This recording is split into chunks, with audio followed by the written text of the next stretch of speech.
Bien choisir sa filière en connaissance de cause, c'est, je vais dire, 80% de la réussite scolaire, quoi.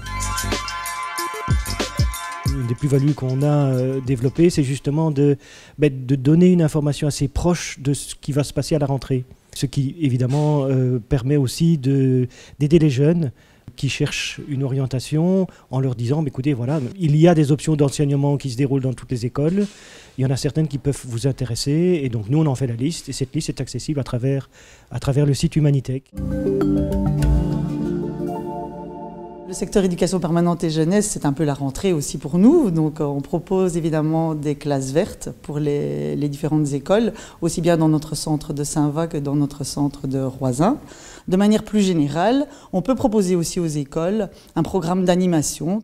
Mais là, évidemment, on travaille essentiellement sur base de projets. Donc l'école nous rentre un projet qui tourne autour de thématiques comme la bienveillance, comme les émotions, parce qu'on sait qu'évidemment les émotions, c'est vraiment quelque chose d'important, surtout à la sortie ici de la période de Covid qu'on vient de vivre. On envoie des animateurs dans les classes, où on peut aussi recevoir les écoles ici dans nos centres. L'artiste à la classe, c'est un projet où on accroche des œuvres de la collection provinciale dans des classes du secondaire inférieur et supérieur pour sensibiliser les jeunes au travail des plasticiens et où, à la fin du projet, il y a une rencontre humaine avec l'artiste qui a réalisé l'œuvre qui se concrétise. Donc, en début d'année, nous rencontrons les enseignants qui souhaitent prendre part au projet. On leur propose les œuvres, ils font une première sélection qu'ils présentent à leurs élèves dans le premier quadrimestre.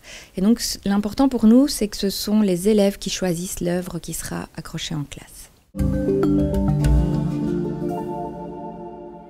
Nous profitons de ce beau soleil pour justement voir ici à la Maison des Sports d'Avray une animation sportive VTT pour les enfants. Voilà. Il y a également les brevets où nous allons dans les écoles de toute la province de Hainaut. Des échanges sportifs également, des rencontres entre les écoles sous forme des fois de cross.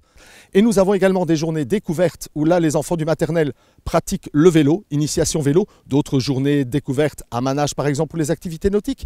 Et nous avons également notre service handisport qui permet l'inclusion évidemment d'activités sportives comme la bécassine ou le cécifoot dans les écoles ordinaires et les écoles où il y a des enfants porteurs d'un handicap. Ici, à l'Observatoire de la santé, on travaille bien sur la santé des jeunes. Alors, pour travailler sur la santé des jeunes, tout d'abord, on analyse l'état de santé par des diagnostics, des enquêtes que nous menons en collaboration avec les centres de santé scolaire. Donc, depuis 20 ans, on mène des enquêtes.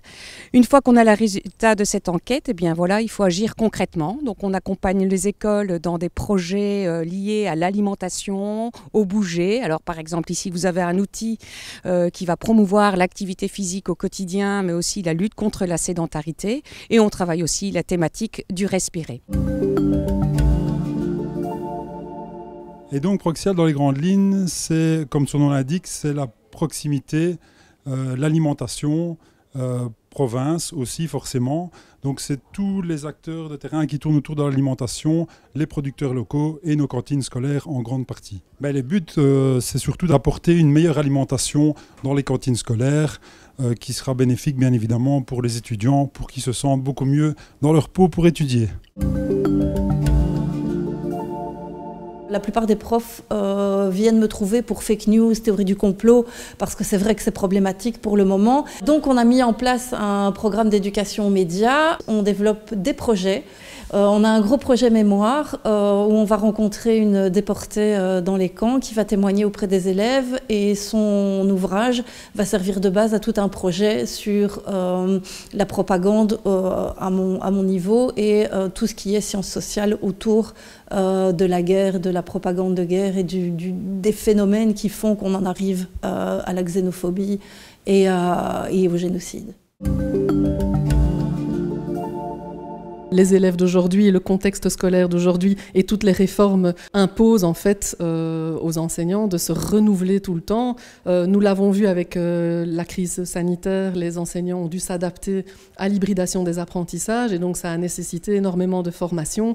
Concrètement, nous avons 3 leviers d'action. La formation continuée obligatoire pour tous les enseignants pendant toute leur carrière, les techniques créatives que nous utilisons beaucoup dans nos coachings et les pratiques collaboratives que nous essayons d'implémenter et de développer au sein des équipes éducatives.